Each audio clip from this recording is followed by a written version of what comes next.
नमस्कार मंडळी, आज आपण राजमा चावल बनवणार आहोत। खूप छान कॉम्बिनेशन आहे। बऱ्यापैकी सगळ्यांची आवडती डिश असते ही।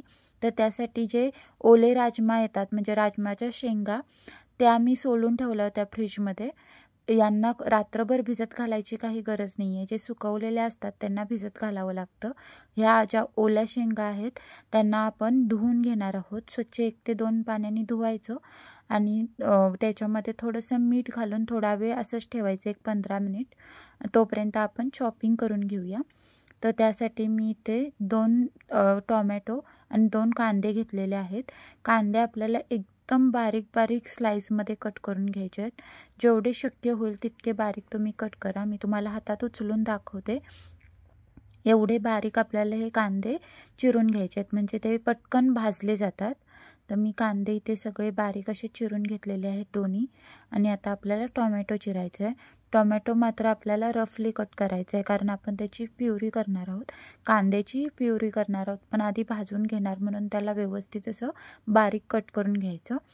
तर मी एका बर्नरवर पॅन चढवलेला आहे आणि मीडियम गॅसवरती आपल्याला याच्यामध्ये 2 चमचे तेल घालून घ्यायचं आहे। तेल चांगलं गरम होऊ द्यायचं। मग याच्यामध्ये आपण स्लाइसमध्ये कट केलेला कांदा आहे तो आधी मोकळा करून घ्यायचा आणि मग तेलामध्ये सोडायचा म्हणजे तो पटकन भाजला जातो।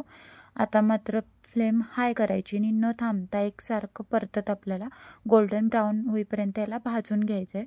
जसं आपण बिर्याणीला कांदा भाजतो अगदी तसंच भाजून घ्यायचं आहे। आणि एका चाळणीमध्ये मी चिमट्याच्या साहाय्याने हा सगळा कांदा काढून घेतला आहे आणि चमच्याच्या साहाय्याने त्यातलं जे एक्स्ट्रा ऑइल आहे ते सगळं पिळून आपल्याला बाजूला काढायचं आहे। आणि जे उरलेलं तेल आहे त्याच्यामध्ये आपण फोडणी देणार आहोत।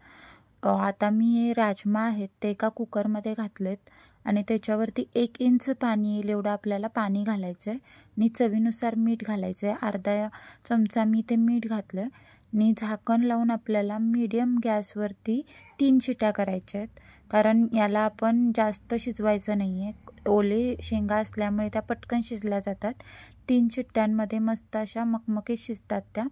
तर मी ते कुकर चढवलेला आहे आणि जे आपण कांदा गाळत ठेवला होता तो चांगला निथळला आहे। त्याला आता आपण मिक्सरमध्ये वाटून घेऊया। लागल तसं पाणी घालून आपल्याला ह्याची फाईन अशी पेस्ट तयार करून घ्यायची। कांदा हा आपण भाजून घेऊन याची पेस्ट करायची कारण यानेच ह्या ग्रेव्हीला खूप छान टेस्ट येते। ही खूप मेन प्रोसेस आहे, ही स्किप करू नका।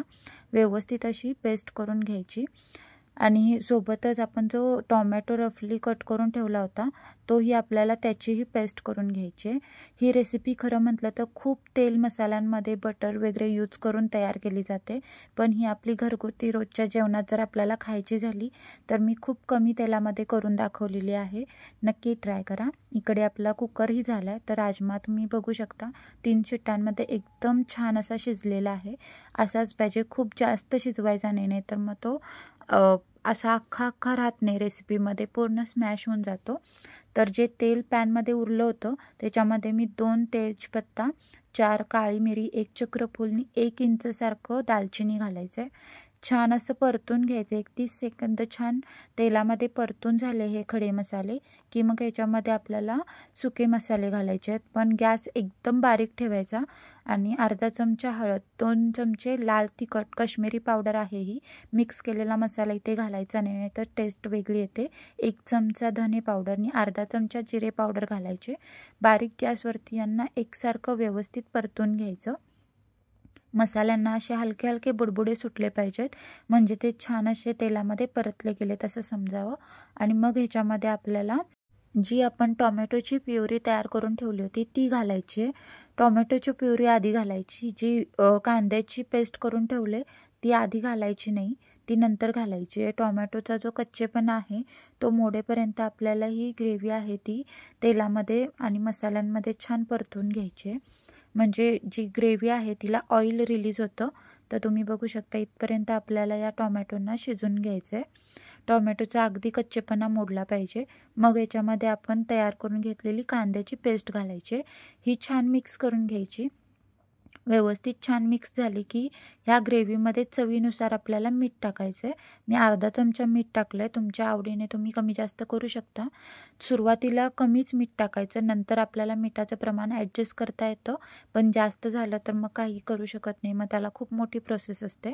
सो सुरुवातीला मीठ आहे ते कमी टाकायचं. त्याच्यानंतर ग्रेव्ही चांगली परतून झाल्यानंतर आपल्याला याच्यामध्ये जे राजमा आहेत ते टाकायचे आहेत. राजमाचं जे उकडलेलं पाणी आहे त्याच्यासकट याच्यामध्ये टाकायचं. तुम्हाला जशी भाजीची कन्सिस्टन्सी हवी आहे त्यानुसार पाण्याचं प्रमाण तुम्ही कमी जास्त करू शकता. झाकण ठेवून एक 2 ते 3 मिनिट शिजवून घ्यायचं, म्हणजे सगळी ग्रेव्हीचा जो फ्लेवर आहे तो राजमाच्या दाण्यांमध्ये उतरतो. लास्टला आपल्याला रोस्ट करून घेतलेली जी कस्तुरी मेथी आहे ती घालायची आहे. कस्तुरी मेथी आवर्जून घाला, छान फ्लेवर येतो.